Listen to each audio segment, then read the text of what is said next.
샬롬 할렐루야. 마가복음 2장 3절에서 12절입니다. 사람들이 한 중풍병자를 네 사람에게 메워 가지고 예수께 올세 무리들 때문에 예수께 데려갈 수 없으므로 그 계신 곳에 지붕을 뜯어 구멍을 내고 중풍병자가 놓은 상을 달아 내리니 예수께서 그들의 믿음을 보시고 중풍병자에게 이르시되 작은 자야 네 죄 사함을 받았느니라 하시니 어떤 서기관들이 거기 앉아서 마음에 생각하기를 이 사람이 어찌 이렇게 말하는가 신성모독이로다. 오직 하나님 한 분 외에는 누가 죄를 사하겠느냐. 그들이 속으로 이렇게 생각하는 줄을 예수께서 곧 중심에 아시고 이르시되 어찌하여 이것을 마음에 생각하느냐. 중풍병자에게 네 죄사함을 받았느니라 하는 말과 일어나 네 상을 가지고 걸어가라 하는 말 중에서 어느 것이 쉽겠느냐. 그러나 인자가 땅에서 죄를 사하는 권세를 있는 줄을 너희로 알게 하려 하노라 하시고 중풍병자에게 말씀하시되 내가 네게 이르노니 일어나 네 상을 가지고 집으로 가라 하시니 그가 일어나 그 상을 가지고 모든 사람 앞에서 나가거늘 그들이 다 놀라 하나님께 영광을 돌리며 이르되 우리가 이런 일을 도무지 보지 못하였다 하더라. 아멘. 요한복음 14장 12절입니다. 내가 진실로 진실로 너희에게 이르노니 나를 믿는 자는 내가 하는 일을 그도 할 것이요 또한 그보다 큰 일도 하리니 이는 내가 아버지께 감이라. 아멘. 출애굽기 15장 26절입니다.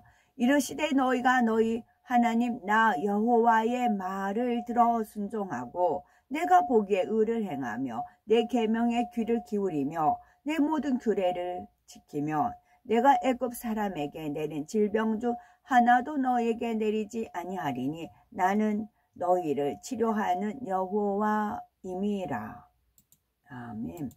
제목은 일어나 뛰고 걸으며입니다.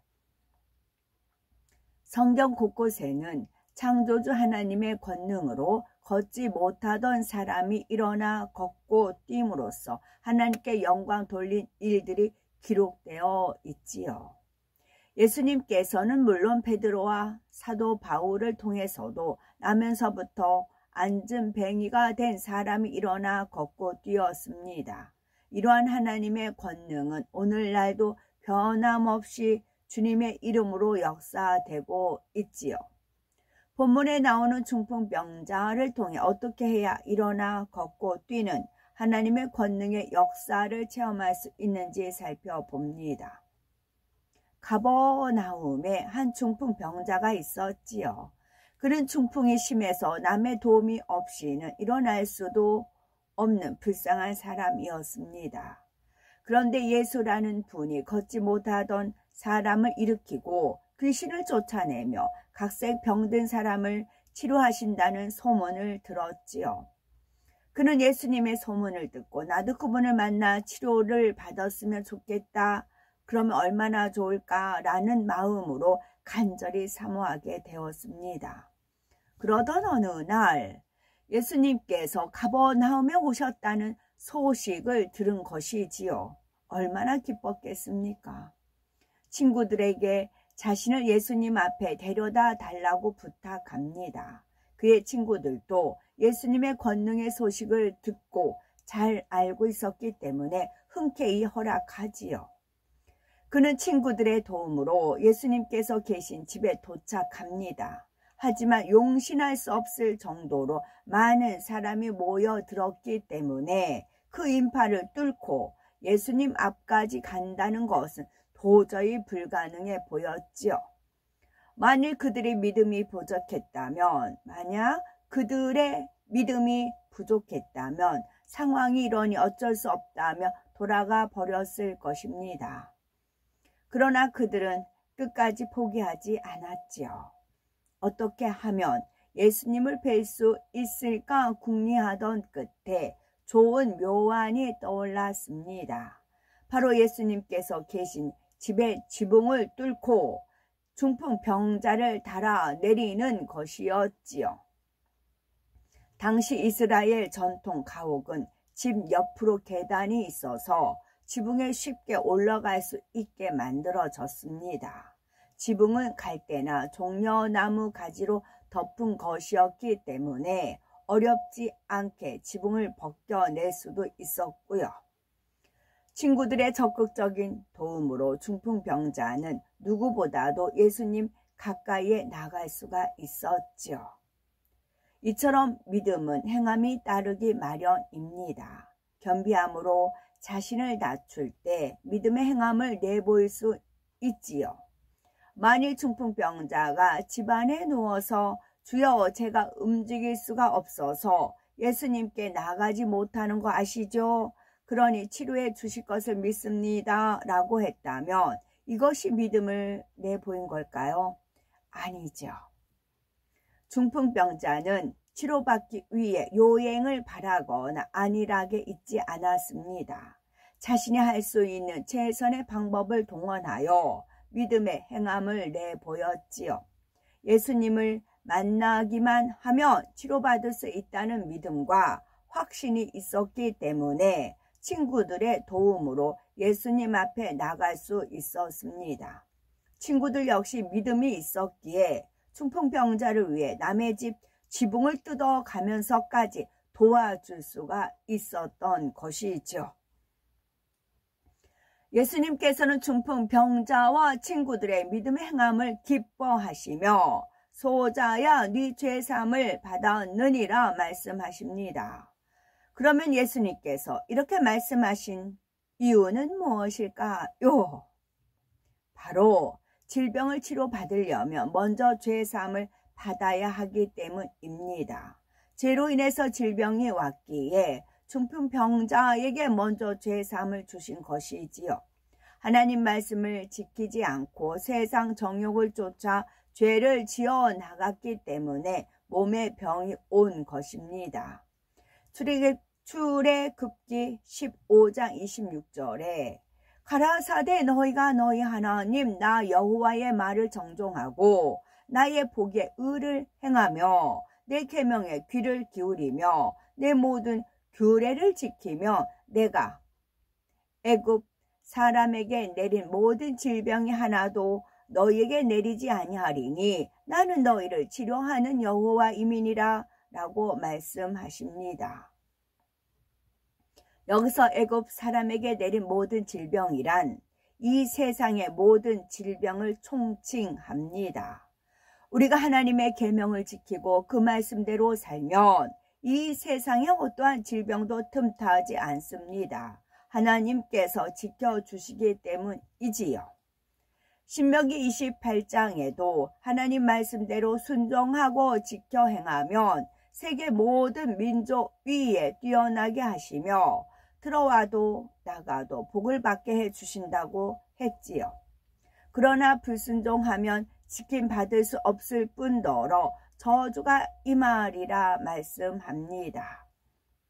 요한복음 5장을 보면 예수님께서 38년 된 병자를 치료하신 후에는 더 심한 것이 생기지 않게 다시는 죄를 범치 말라 당부하시죠. 또다시 죄를 짓는다면 더 심한 병이 생기기 때문입니다. 죄를 지은 사람이 사함을 받으려면 반드시 회개하고 돌이켜야 합니다.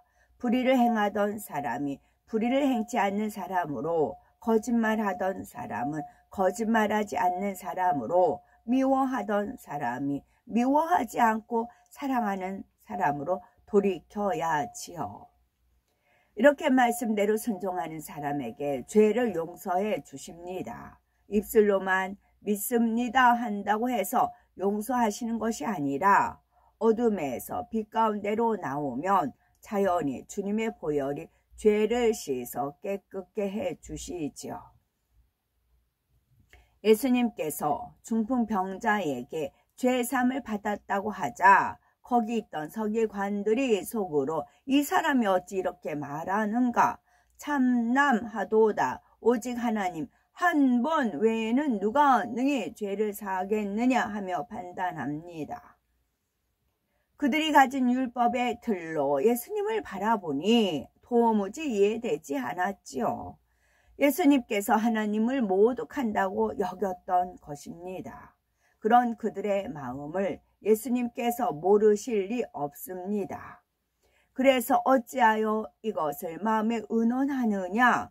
중풍병자에게 네 죄삼을 받았느니라 하는 말과 일어나 네 상을 가지고 걸어가라 하는 말이 어느 것이 쉽겠느냐? 그러나 인자가 땅에서 죄를 사하는 권세가 있는 줄을 너희로 알게 하려 하노라 하시며 하나님의 아들로서 구세주의 사명을 감당하기 위해 오신 증거를 표적으로 나타내 보이십니다.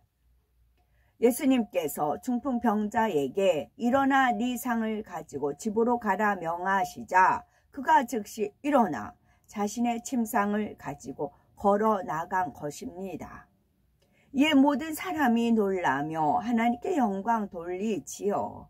중풍병자가 치료받았다는 것은 죄 사함을 받았다는 의미이자 하나님께서 예수님의 말씀을 보장해 주신 것을 말합니다. 예수님께서는 내가 아버지 안에 있고 아버지께서 내 안에 계심을 믿으라. 그렇지 못하겠거든 행하는 그 일을 인하여 나를 믿으라 말씀하십니다. 예수님께서 중풍병자에게 말씀으로만 명하셨는데 그 자리에서 일어나 걸은 것만 보더라도 하나님과 예수님께서 하나임을 알 수 있는 것이지요. 이처럼 놀라운 일들은 예수님께서 구세주 되심을 믿고 하나님과 하나 된 사람들도 행할 수 있고 이보다 큰 일도 나타낼 수 있습니다. 요한복음 14장 12절에 예수님께서는 나를 믿는 자는 나의 하는 일을 저도 할 것이요 또한 이보다 큰 것도 하리니 이는 내가 아버지께로 감이니라 말씀하셨기 때문입니다. 창조주 하나님의 권능은 끝이 없습니다. 사람이 상상할 수 없는 일들도 얼마든지 일어날 수 있는 것이지요. 놀라운 역사를 나타내 수많은 영혼을 구원할 수 있고 하나님께서 기뻐하시는 믿음으로 창조주 하나님의 권능을 늘 체험하는 복된 우리가 되어야 되겠습니다. 아멘. 가버나움, 갈릴리 호수 북쪽 끝에 있는 가버나움은 성경의 본 동네라고 불리었지요. 예수님께서는 공생의 초기에 이곳을 근거지로 사역하셨으며 이곳에는 로마 군대가 주둔하고 있었습니다. 여기서 근무하던 백부장의 믿음을 예수님께서는 기뻐하시고 하인의 병을 즉시 고쳐주셨지요. 또 열병에 누워있던 베드로의 장모와 더러운 귀신 들린 사람과 중풍 병자와 많은 병자가 치료받았습니다. 이외에도 오병이어의 기적을 베푸시는 등 예수님께서 많은 표적을 베푸셨지만 가버나움 사람들은 회개치 않으므로 소돔 땅 이곳보다 더 견디기 쉬우리라는 심판을 받았지요. 아멘.